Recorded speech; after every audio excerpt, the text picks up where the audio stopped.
Italian Football Podcast. What we're going to do now is we are going to be Luciano Spalletti, and we're going to choose our squad for the Euros now, Nima, both of us. And what makes it so difficult choosing a squad is I don't know myself if I'm Luciano Spalletti whether I go with a 4-3-3 or a 3-4-2-1, because I was certain. For me, it was a certain no after the Venezuela game. I was like, there's no way we can use a 3-4-2-1. There's not enough time. But then they were more cohesive. They were more defensively solid against Ecuador. But there are still clear weaknesses in both systems. The attack remains not good enough for both systems.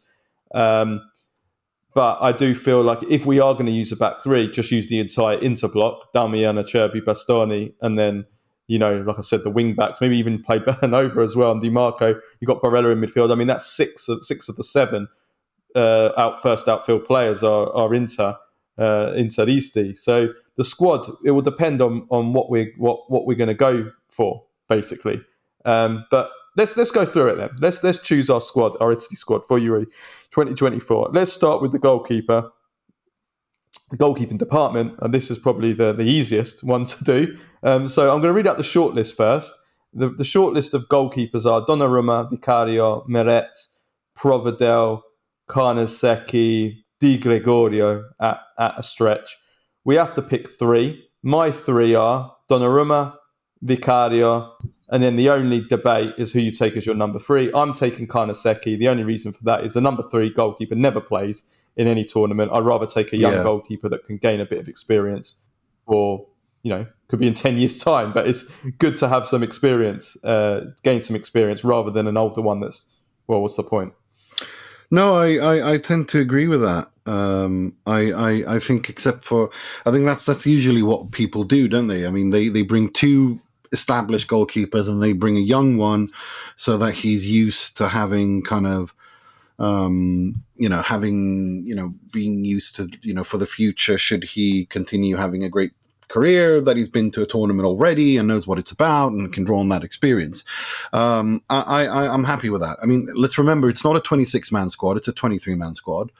So we can't have four goalkeepers. So yeah, three. For me, I'm okay with that. I don't have too many too many issues with that. Although I would like to say that someone like Provedel probably deserves to get called up as well, given how well he's played.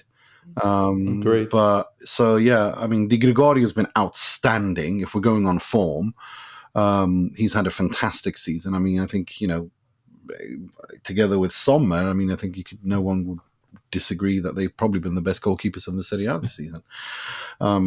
But so I mean, I'm not too fussed really. Donnarumma, Vicario, then Provedel, Carnesecchi, Di Gregorio. Take a pick. Yeah, agreed. Defenders. Now, usually when picking squads for a World Cup or a Euros, usually teams will pick an eight players or usually 9 players in defence. But obviously the formation comes into it here, and this is where it's difficult, because if you're picking a 4-man defence, then, if you're playing a 4-man back four, then you might be okay with even picking 4 centre-backs, because if one of your fullbacks can also play at centre-back as well, for example, in which case you could probably pick 8. But then if you're playing with 3 centre-backs, then you're going to need 5. Definitely going to need 5 centre-backs. And then you're going to probably need 4 wing-backs, unless some can double up on either side, like Cambiasso can. So it's going to be difficult. But if we assume, this is difficult. Let's assume that we're going to pick 2 right backs / right wing backs and 2 left backs / left wing backs. Let's start with the right. Who are your right-sided defenders? We're not talking centre backs here. We're talking fullbacks or wing backs. Who do you take? Okay, wing backs. It's for me, it's Bellanova and it's Cambiasso. Those are my 2. Okay, and you're not picking Di Lorenzo, or you putting him as right part of the centre back? He's a right centre back for me. Okay, all right. Yeah, this is so tough for me. I really don't know. Like, because there's Di Lorenzo, there's Damian, there's Cambiasso, there's Bellanova. Now, Damian, I have to pick because I want the Inter block. So Damian has to be in it, whether he's part of the centre backs or whether he's part of the right. Damian has to be in it. Di Lorenzo, I just find it inconceivable that you can't take Di Lorenzo as bad as his season's been. So I'm going to take Di Lorenzo, Damian, and then it has to be one between Bellanova and Cambiasso. Bellanova's performance, and I mean, if we're going for a 3-4-2-1, then I'm almost edging towards Bellanova because he's so devastating. So I'm going to go. I originally was going to go Cambiasso. Now I'm going to go Bellanova. So Di Lorenzo. I'm going to pick three right backs, three right wing backs: Di Lorenzo, Damian, and Bellanova. Left backs, Nima. Well, left wing backs. Left wing back. Well, no, it's there? Udogi Di Marco. There's not really much to talk about. It's Udogi Di Marco. I'd probably bring in, if Spinazzola's fit, I'd probably have him as well because he can play on the right, he can play on the left, and he's very good and he's got experience. But I mean, it's a 23-man squad, and I'm going to keep that spot open for when I know exactly like how many if I got anyone over, if I got anyone left over. Yeah, the other options on the left are Spinazzola and Biraghi, really. Parisi's not in the reckoning now anymore, he doesn't play. So it's really out of those. And then Cambiasso as well, who you can put there. But I mean, I think it has to be Udogi and Di Marco, and there just isn't room to pick anyone else. Centre-backs. So the centre-back options are Bastoni, Acerbi, if he is available, Buongiorno, Scalvini, Mancini, Calafiori, Gatti, Romagnoli, and then, well, you're including Di Lorenzo and I assume Damian as well in the centre backs because you're selecting yours. I'm assuming you're selecting yours as part of a 3-man defence. So who are your centre backs? Right centre back Di Lorenzo, Damian. Centre backs Acerbi, Buongiorno. Left centre backs Bastoni, Calafiori. Yeah. I would go for. Did you pick Acerbi? You said Acerbi. I said Acerbi. Did you say Acerbi? Yeah, I said Acerbi. You said Acerbi, right? So we're assuming he's available. Yeah. So I'm going Bastoni. I want Calafiori. Yeah, I want Calafiori. Because I want someone with some pace. I'm going to go Bastoni and Calafiori as my left centre backs. My centre backs, I'm going to go for Acerbi, and I'm kind of torn now between Buongiorno and Mancini. After that Buongiorno horror show, I'm torn between Buongiorno and Mancini. What I can say is that Scalvini, no, he's not in my squad. Nor's Gatti, nor's Romagnoli. I think we have the same defenders. I know this is a cop-out. I think we have the same squad, like in terms of that. And the only debate for me is whether I go with Buongiorno or Mancini. That's my only difference between the two of us. Whether I go Buongiorno or whether I go Mancini, and I'm not sure. Plus, I'm very wary that I think we've selected 10 defenders, I believe, and that's too many. Like one of those is going to have to No, not necessarily. Because we won't fit in 23 not players. Not necessarily, because I mean, I've counted. It's 10, and then plus 3, that's 13. That means you've got 10 players left for midfield and attack. And I'm not... Okay, well, let's do the midfield and attack. We'll come back and we'll name our 23 at the end, because this is a juggling act, and it's very, very difficult getting the numbers down. Remember that in Euro 2020, the squads were 26, was it? They increased the numbers because of COVID, and that made it a lot easier to get all the numbers in. And now we're down to 23, and it does become a juggling act.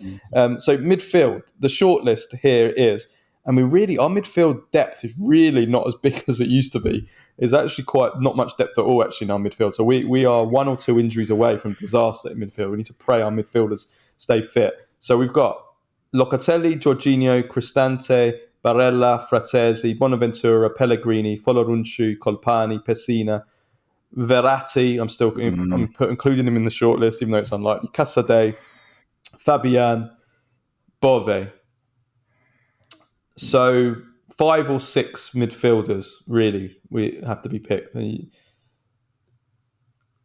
Maybe 5, but we'll see. Who are you going for? I'm going for 6 midfielders, and my right centre mid, Fratesi Barella, left centre mid, Pellegrini and Pessina, and the regista Locatelli and Jorginho. I'm in agreement on the right. I go for the same as you, Barella and Fratesi. The Regista's the same as you, Locatelli and Jorginho. Pellegrini, agreed. Then it's a difficult one for me. Do I go Pessina? I agree. I'm not going to include Bonaventura. Do I go Pessina and go for another more kind of attacking midfielder? Or do I go Cristante and bring a holding midfielder, like somebody that's more of a destroyer, which we don't really have any of those in our current midfield at all, because Jorginho isn't, nor is Locatelli. They're ball playing registas. Whereas, do we want to pick a hard man? I'm not a fan of Cristante, but you'd think you have to bring one. Usually, you would bring one, and I think in Spalletti's mind, maybe he does bring him, but would I bring him? I don't know. Barella has played and also there. I'm looking at the maths. Barella has played there for Conte when needed to. So he can do a job there if needed. We're talking like towards the end of games if you're looking to defend a lead kind of thing. And I would play... You could play Barella there. He's done it before. Okay, well, in that case, then you won me over. I'll go Pessina if I'm going to go with a 6, but I might have to chop Pessina if the numbers don't add up at the end, because this is, again, really, really difficult getting it down to 23. So provisionally, I'm going to go Pessina as my 6th centre midfielder. That brings us onto the forward list. This is an absolute nightmare trying to pick a bunch of attackers from here. So I'm going to read out the short list. Most of them as bad as each other. So here we go: Chiesa, Zaniolo, Politano, Orsolini, Zaccagni, El Shaarawy, Gnonto, Grifo, Raspadori, Scamacca, Retegui, Moise Kean, Lorenzo Luca, Ciro Immobile. Now, before I ask you, Nima, first of all, again, Spalletti's going to have to decide before he picks his squad. Am I going with a 3-4-2-1? Am I going for a 3-5-2? Am I going for a 4-3-3? Because that is going to determine who he picks and also the number of players that he picks. Because if he's going for a 3-4-2-1, then he probably doesn't need any more than 5 forwards. Could even argue 4 if we're including Pellegrini as 4. One of the, or even Pessina, or even Fratesi as one of the 2 behind the 1. Do you know what I mean? Yeah. So this is where it kind of, the formation is important. And well, to be fair, Chiesa and Raspadori can play on the wings wide. If you want to play a 4-3-3 in certain games. And Scamacca and Retegui are... And Raspadori can play centre as well, Yeah, and Scamacca and Retegui are more prima punta. So it's my 4 are Chiesa, Raspadori, Scamacca, Retegui, because I think whether you're playing a 3-5-2 or a 4-3-3, they all function in that system. So I'm not too worried about that, to be honest. And also, if you're playing a 4-3-3, remember when Mancini played Pellegrini as an inverted wide player in a 4-3-3, which worked, and he was rather good in that as well, in that system. So I'm not too worried. I think this is what this is the squad I would go with. These 23 players, the 3 in goal, which I mentioned, Donnarumma. Okay, hang on. Hang on, Nima. Let's just further discuss the attack, because I want to say who mine are, or who mine aren't, because right now I can say that the only person I can say 100% I would pick now is probably Chiesa. That's it. Then I want to see the last 2 months of the season. I want to see who finishes the season well, who's fit as well, who finishes the season well, and also hopefully by then it becomes a little bit clearer as well what formation he's going to use. Even though I agree with your reasoning, if I had to pick my attackers now today for the Euros tomorrow, I'd probably go Chiesa. I would go Raspadori, because I think he understands what Spalletti wants from him, and I think that's important. I would go Wilfried Gnonto. I don't trust any of the others. Gnonto is playing really well for Leeds. He's been maybe our most informed attacker in 2024. I know it's the Championship, but the Championship's a high level now, and so I would go Gnonto. I would have in if Moise Kean plays as the number of games he played between August and November before his injury. I would trust Moise Kean over all the other number nines, honestly, because I like the fact that he's got pace, he can hold the ball up, he's physical, and I think and Spalletti really likes him. The only problem is I don't think he's going to get enough games between now and the end of the season. So he for that reason he probably won't get in. But if he did get enough games, I would trust him over the others. And then Scamacca and Retegui, I don't know whether you can take both of them. If you're going to take Raspadori, can you take Raspadori, Scamacca, and Retegui? I don't know. I think it's going to be one of Scamacca or Retegui. I think I don't know. I don't understand why. Think he will take both. But they're different kinds of players. Retegui is more of a fox in the box, and Scamacca you can use more because you can only play one or the other. Yeah. You need to have different roles and to play in different formations. I think, Scamacca, he's a target man more. Retegui is more a killer in the box. So you can play them together, but you don't need to. Raspadori and Scamacca, we know can play fantastically well together. So that already is a combination that works.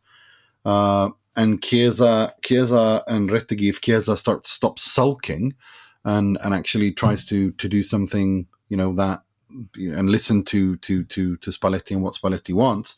Otherwise, I don't see the point in bringing Chiesa, to be honest. At this point, if he's going to continue this attitude that he's got and sulk and demonstrably disobey instructions, then I'd leave him out, to be honest, because it's pointless. Yeah. The problem is that you have to gamble on Chiesa because you need to have one attacker that has the ability to be a difference maker. Yeah, but at some point, Carlo, I agree with that. But at some point, it becomes a situation where you can have all the talent in the world, but if you're going to actively disobey the tactics of the coach because you're unhappy with being played in a position that you don't want to play in, then why? Then just stay out of it. Like it's just best for everyone if he doesn't come, because this is like it's ridiculous because no one stands to gain from this. Italy stands to lose only if Chiesa is called up and insists on sulking and not doing what Spalletti wants him to do in a 3-5-2. It's a complete waste of everyone's time.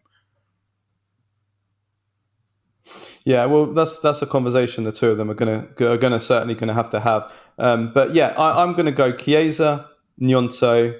I'm gonna pick Zaniolo. I'm gonna provisionally pick Keane. I know that will sound absolutely mad right now, but that's on the proviso that he plays enough games. Otherwise, he's out.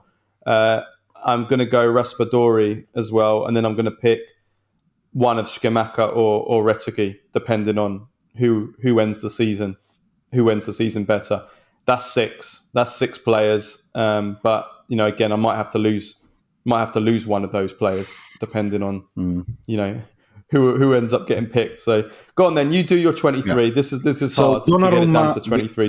Try your best. So Donnarumma, Vicario, Provedel, those three, and then Di Lorenzo, Darmian, Acerbi, Bongiorno, Bastoni, Calafiori.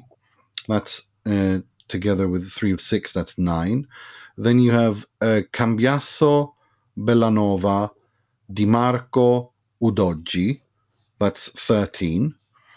And then in midfield, it's Locatelli, Jorginho, Barella, Fratesi, Pellegrini, Pessina. That brings me up to 19. And then the last 4, if Chiesa stops sulking like a child, Chiesa, and Scamacca, like a bimbo minchia. Yeah. I mean, it's big time bimbo minchia attitude right now with him. Chiesa, if he stops being a bimbo minchia, then Raspadori, Scamacca, Retegui. So Raspadori, Scamacca, Retegui, Chiesa. I want to call up Chiesa because I think he is a fantastic player, but he needs to stop sulking and demonstrably not doing what Spalletti wants him to do. With Juve, it's a different situation with Allegri because we don't know what's going to happen there. But Spalletti ain't going anywhere. This is a tournament. You need everyone with you. And if Chiesa feels that he has nothing to prove and he wants everything to be built around him, then Spalletti is just going to have to chop him off. Like he can't come. Or if Chiesa is willing to sacrifice himself and actually not sacrifice himself more, but actually give himself to the system and say, look, actually drop everything that's happened at Juve. This is Italy. This is a short tournament. This is the system we want to play, and understand what he wants him to do and really apply himself to do that. Then I think Chiesa could have not just a starting role, but a starring role in this Italy.